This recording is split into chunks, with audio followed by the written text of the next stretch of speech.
అక్కడ నా తాళాలు ఉండాలి చూసినావా?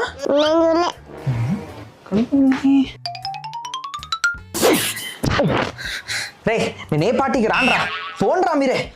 పక్కా అక్కడ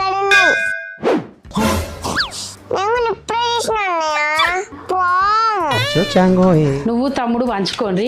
నేను అమ్మమ్మ వాళ్ళ ఇంటికి పోతున్నా, రానికి 2 రోజులు అవుతుంది. మమ్మీ డబ్బులు ఇచ్చినంతగా నాకేమీలే. ఫోన్ చేస్తా. Hello mummy. Hello mummy. రే మమ్మీ అమ్మమ్మ వాళ్ళ ఇంటికి పోయిందిరా, అక్కడ సిగ్నల్ రాదు. మమ్మీ 2 రోజుల దాకా ఇంటికి రాదు. డబ్బులు కావాలంటే అప్పుకి ఇస్తా. మరి ఇంట్రెస్ట్ అవుతుంది. సరే తీసుకో. సబ్స్క్రైబ్.